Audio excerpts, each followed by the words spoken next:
58 men in tailored suits stood in the lobby of one of the most powerful buildings in the city, ready to prove they were dangerous. Then the glass doors opened, and a man walked in carrying a sleepy 4-year-old girl and a stuffed bear missing one eye.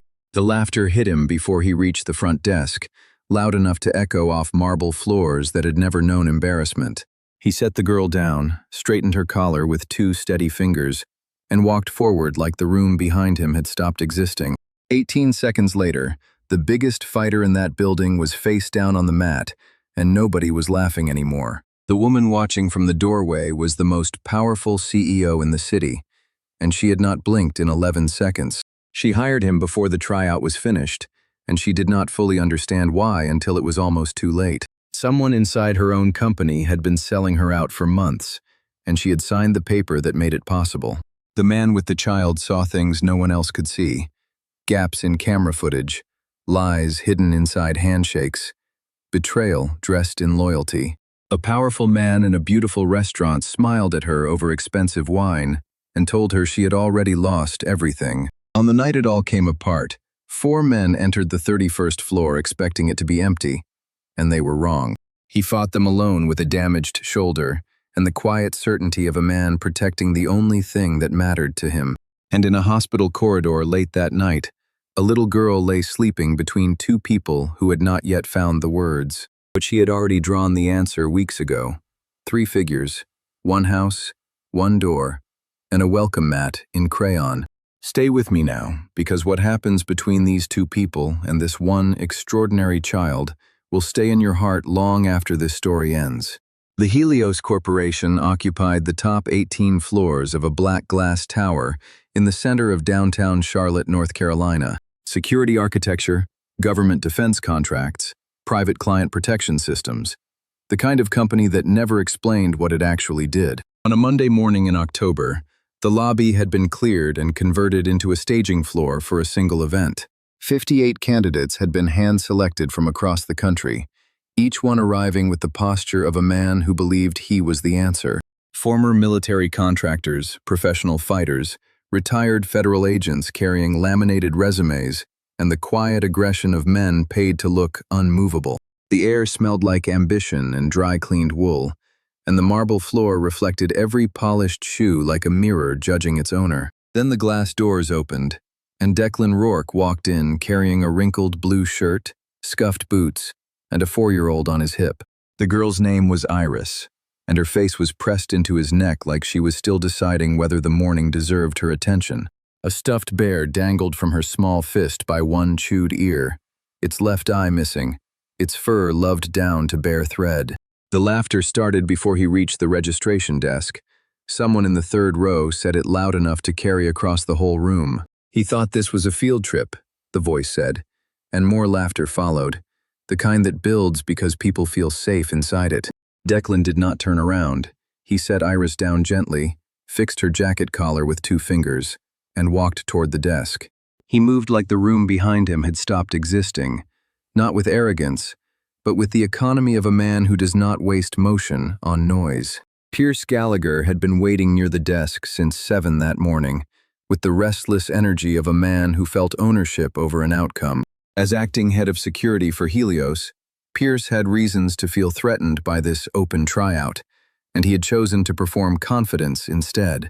He stepped directly in front of Declan, close enough to make the size difference obvious, and looked at the little girl behind him. "Is this a custody hearing or a job interview?" Pierce said, and the lobby gave him exactly the laughter he had been looking for. Declan looked at him once without expression and said, "My name is on your list, 9 o'clock." And Pierce picked up the tablet. Something crossed his face for half a second when he saw the name Declan Rourke sitting at the very top of the candidate list. It had been added Sunday evening, added personally by Vivian Ashford, the founder and CEO of the Helios Corporation, without explanation. Pierce handed the tablet back without a word and gestured toward the main hall with his chin, while something cold settled behind his eyes. Iris was walked to a small waiting area near reception, where a junior staff member had set out coloring sheets and a low wooden table. She sat down, placed the bear on the chair beside her, opened to a blank page, and began drawing without asking anyone a single thing. The first round was not about strength. Each candidate stood at a desk for 3 minutes answering 5 situational questions with no preparation time.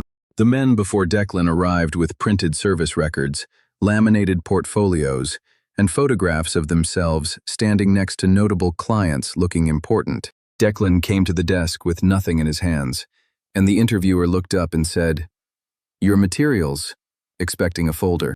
He placed a single sheet of white paper on the table with one phone number and one sentence beneath it that read, "Call this if you need to know who I am."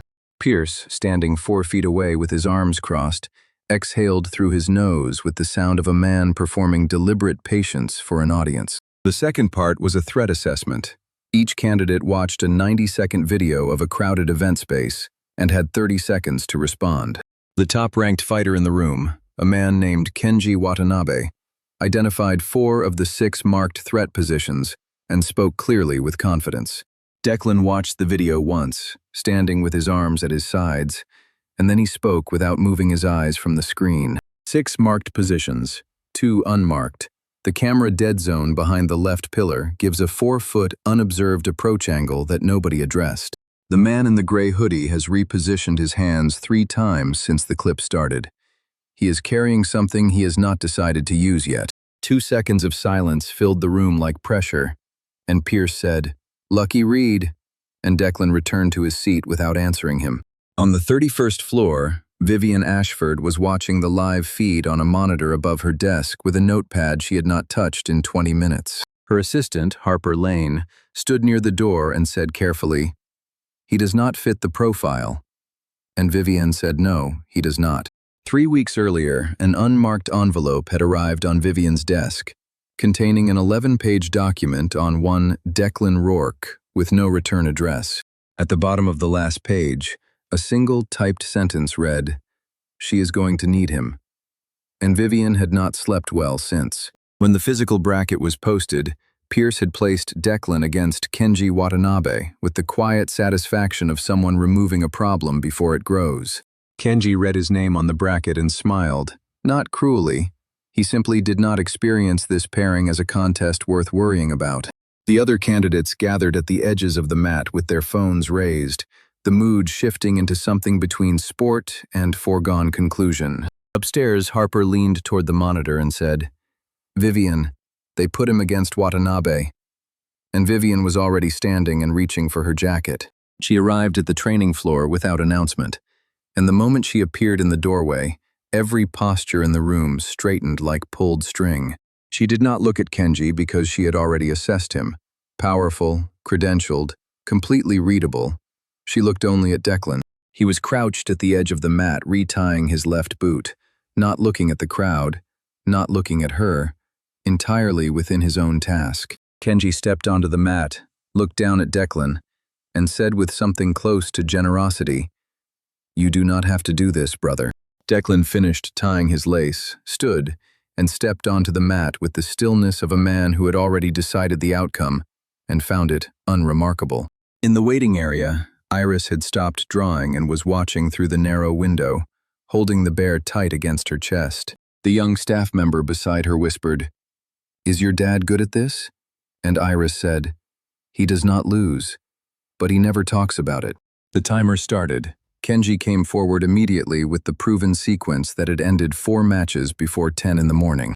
Declan moved 1 precise step back, his weight shifting to the outside edge of his left foot, redirecting the approach angle by a fraction.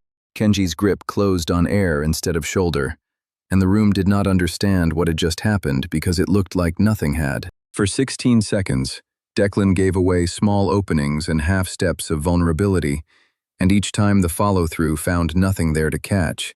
He had not been fighting Kenji Watanabe. He had been learning him, reading the architecture of the man's instincts like text on a page.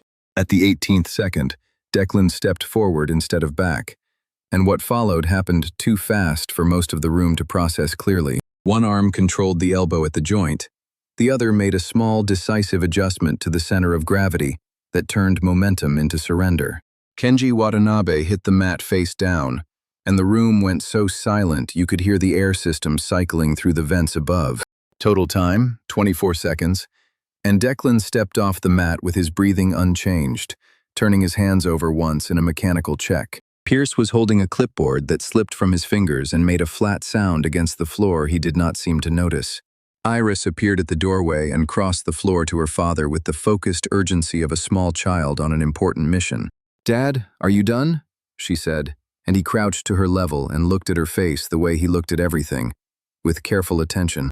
"Can we get a snack?" she said, and he said, "What do you want?"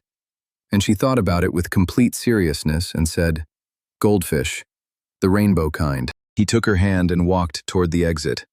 And behind him, Kenji was being helped to his feet by two men trying very hard to look unsurprised.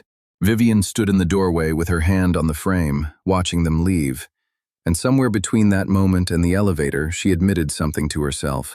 She had not looked at a single other person in that room for the last 8 minutes, and that was not a professional observation. She hired him before the bracket finished, signed the contract on the 31st floor while Iris drew quietly in the chair beside her father. And in the weeks that followed, Declan worked like he did not exist. Always one step behind Vivian, never two, never beside, just one. He read rooms before she entered them, sensed tension before conversations surfaced it, and moved through the building like a shadow that anticipated light. On the 12th night, Iris had a fever, and Vivian drove them both home without being asked, and sat at the edge of the girl's bed. Iris looked up from the pillow and said, "Do you have a family?" And Vivian said, "My mother, but we do not see each other much." Iris considered this carefully and said, "My dad is always busy, but he is always here." And the difference between those words held everything. Later that night, Declan told her about his wife, that her name was Mia, that she died when Iris was 2, and that he never went back to service. He said it the way he said everything, directly, without asking for a particular response. And Vivian did not offer sympathy in the usual arrangement of words. She sat with it quietly and then asked, "Is that why you always stay exactly one step behind?" And his face changed into something older and less defended. The anonymous warning arrived 3 days later, 9 words on her personal email that read, "You are being sold, and you do not know it yet." A merger clause she had signed 7 months ago with a man named Orson Pratt contained a buried provision that could strip her of everything. Declan had already read her contracts the first morning on the job. Section 11, Section 15, Appendix D. Because he could not protect ground he did not understand. That realization settled into Vivian's chest and stayed there. That this man had been quietly standing between her and ruin since his first day. The emergency shareholder meeting arrived on a Tuesday, called by Orson Pratt with the formal language of process, while something far darker moved beneath it. Declan had been tracking anomalies for 10 days. Unauthorized elevator access, unregistered visitors, and a 7-second motion sensor override on the 31st floor. Someone was planning to access the central server during the meeting, when every decision-maker in the company would be in one room, facing one direction.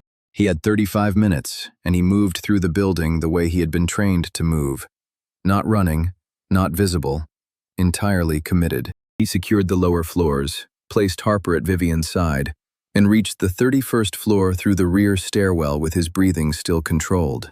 4 men were already there, professional, unhurried, moving toward the server room with the confidence of people who had been promised an empty floor. What followed was not a long fight, because long fights happen when there is uncertainty, and Declan had spent years removing uncertainty as efficiently as possible.